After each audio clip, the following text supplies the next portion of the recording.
Hello students, आज हम लोग लेकर के आ गए हैं एक नए स्ट्रेटेजी वीडियो जो कि है मैथमेटिक्स।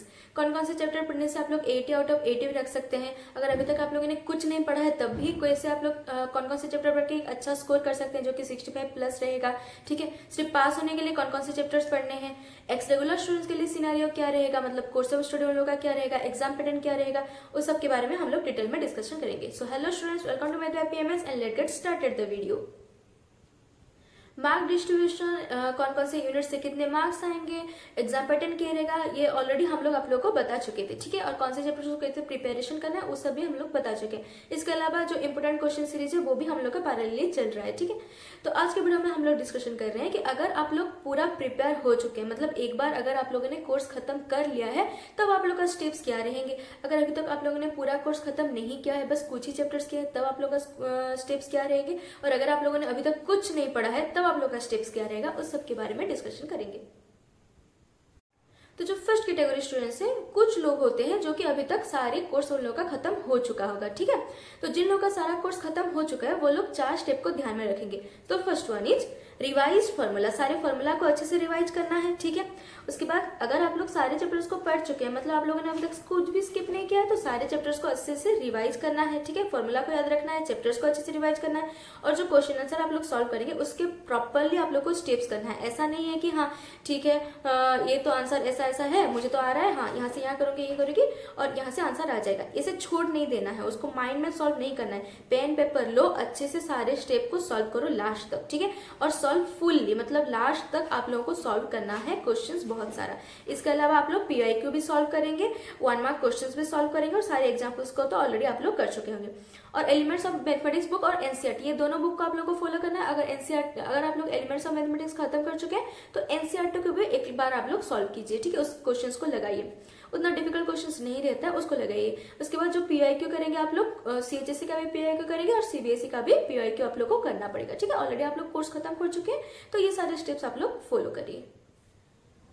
एंड नेक्स्ट, वो स्टूडेंट जो लोग अभी तक कुछ ही चैप्टर पढ़े हैं, पूरा कोर्स अभी तक नहीं पढ़े हैं, ठीक है, उन लोगों के लिए स्ट्रेटेजी है जो कि बहुत इंपॉर्टेंट है। ध्यान से सुनिए, आप लोगों को बस अगर आप लोग कुछ नहीं भी पढ़े हैं तब भी आप लोग मैट्रिक, डिटर्मिनेंट, LPP और वेक्टर, ये चारों चैप्टर ऑलरेडी पढ़ चुके होंगे कंफर्म। ठीक है, ये तो पहले ही पढ़ाया जाता है, इसीलिए matrix, determinant, LPP and vector, ये चारों चैप्टर पढ़ चुके होंगे। इसके साथ आप लोग रिलेशन फंक्शन और ITF को मिला लीजिए। ITF में तो कुछ है ही नहीं, बस थोड़ा बहुत ग्राफ है और कुछ कुछ शॉर्ट क्वेश्चन है। ठीक है, तो रिलेशन फंक्शन ही मान करके चलिए, तो हम लोग रिलेशन फंक्शन और ITF को एक ही चैप्टर मान रहे हैं। तो इसके टोटल 5 चैप्टर, कौन कौन से chapter, relation function, ITF, vector, LPP and matrix determinant, बस ये 5 चैप्टर अगर लोग अच्छे से पढ़ रहे हैं तो आप लोग का कंफर्म 70 प्लस मार्क्स तो आ ही जाएंगे। ठीक है, क्यों, इसके हिसाब से अगर हम लोग वेटेज की बात करें तो रिलेशन फंक्शन और जो ITF है, यहाँ से आप लोगों का टोटल मिला करके हम लोग ध्यान दें तो जो रिलेशन फंक्शन ITF यूनिट है, यहाँ से 2 मार्क क्वेश्चन 5 आएंगे तो हो जाएगा 10 मार्क्स, और जो 5 मार्क क्वेश्चन अगर यूनिट वाइज आया तो, ठीक है, अभी तक हम लोग को नहीं पता है कि यूनिट वाइज आएगा या एक साथ आएगा 5 मार्क क्वेश्चन, तो हम लोग मान करके चलेंगे कि यूनिट वाइज आएगा और हम लोग प्रिपेयर भी उस हिसाब से होंगे यूनिट वाइज के हिसाब से। ठीक है, तो अगर ये यूनिट वाइज हो रहा है तो रिलेशन फंक्शन ITF में से 2 क्वेश्चन आएगा, उसमें से कोई एक क्वेश्चन आप लोग को करना है, तो 2 मार्क के क्वेश्चन को मिला करके 10 मार्क्स और जो 5 मार्क्स है टोटल 15 मार्क्स। ठीक है, रिलेशन फंक्शन से। इस हिसाब से अगर हम लोग देखें तो सेम हिसाब से मैट्रिक डिटरमिनेंट की बात करें तो यहाँ से आ जाएगा 22, और LPP की बात करें तो यहाँ से आ जाएगा 18। ठीक है, तो इस हिसाब से आप लोगों का टोटल मिला करके हो जाएगा, वेक्टर को मिलाएंगे तो वेक्टर को मिला करके यहाँ से हो जाएगा आप लोगों का टोटल 56 मार्क्स। ठीक है, मैं 1 मार्क को काउंट नहीं कर रही हूँ। ठीक है, 56 मार्क्स हो गया। उसके बाद जो 1 मार्क क्वेश्चन है वो हम लोग हर चैप्टर से सॉल्व करेंगे, क्योंकि 1 मार्क क्वेश्चन हम लोग PYQ से सॉल्व कर सकते हैं। ठीक है, तो 1 मार्क क्वेश्चन हम लोग हर चैप्टर से सॉल्व करेंगे, तो 1 मार्क क्वेश्चन को अगर मिला देंगे तो टोटल 20 मार्क्स अगर मिल गया तो आप लोग का हो जाएगा टोटल 76 मार्क्स। ठीक है, तो 76 मार्क वेटेज से आप लोग एक अच्छा स्कोर जरूर ला सकते हैं अगर आप लोग अच्छे से ये 5 चैप्टर को पढ़ रहे हैं। ठीक है, रिलेशन फंक्शन ITF एक chapter, matrix, determinant, LPP and vector, बस ये 5 चैप्टर आप लोग को पढ़ना है। ओके, जो लोग अभी तक प्रिपरेशन थोड़ा बहुत नहीं किए हैं, ये 5 चैप्टर तो आप लोग पढ़ ही सकते हैं।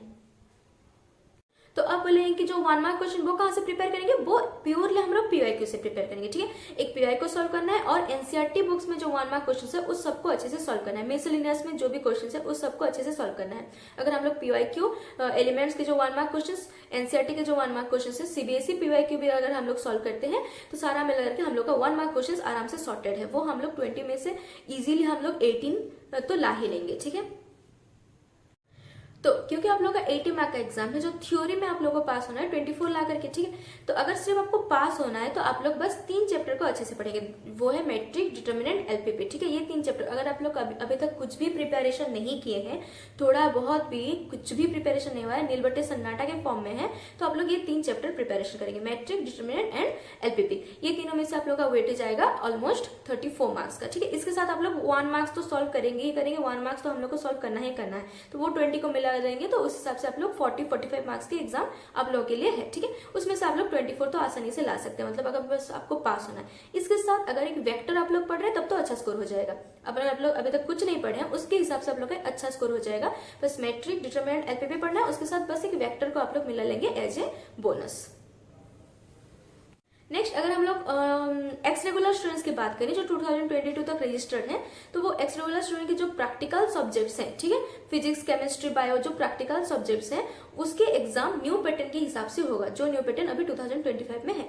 और जो नॉन प्रैक्टिकल सब्जेक्ट है उसका एग्जाम 2024 के एग्जाम पैटर्न के हिसाब से होगा। ओके, आई होप ये आप लोग याद रखेंगे। जो एक्स रेगुलर स्टूडेंट्स है वो प्रैक्टिकल सब्जेक्ट होगा न्यू पैटर्न के हिसाब से, और जो नॉन प्रैक्टिकल सब्जेक्ट्स है जैसे मैथमेटिक्स हो गया, आप लोगों का इंग्लिश हो गया, ये सारे जो नॉन प्रैक्टिकल सब्जेक्ट है वो आप लोगों का होगा 2024 के एग्जाम पैटर्न के हिसाब से।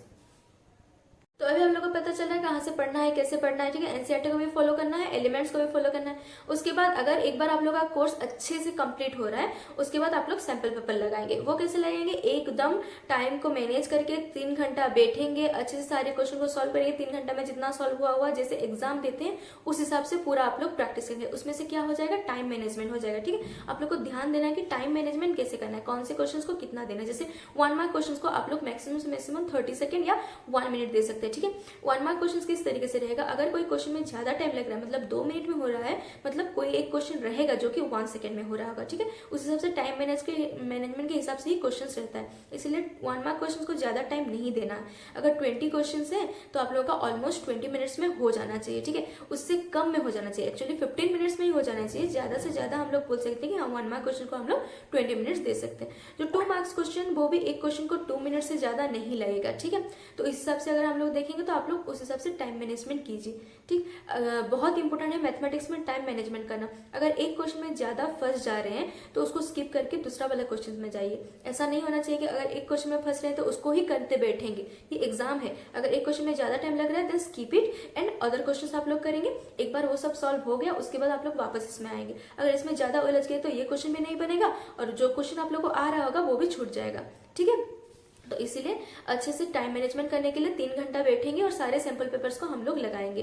ठीक, और मैं फिर से बता रही हूँ जो एग्जाम पैटर्न है, किस तरीके से पढ़ना है, कौन से चैप्टर में कितना वेटेज है, ये ऑलरेडी हम लोग वीडियो बना चुके हैं, तो लिंक इन द डिस्क्रिप्शन। अगर आप लोगों ने अभी तक नहीं देखा है उसको एक बार देख लीजिए। उसके अलावा अगर और कोई डाउट है तो आप लोग मुझे कॉमेंट सेक्शन में पूछ सकते हैं। सो अच्छे से मेहनत कीजिए, पढ़ाई वढ़ाई कीजिए, एग्जाम नजदीक आ गया है, अब ज्यादा मस्ती मत कीजिए, जितना मस्ती करना था हो गया, अब बस पढ़ाई करिए। And all the very best, that is it for today and thank you for watching.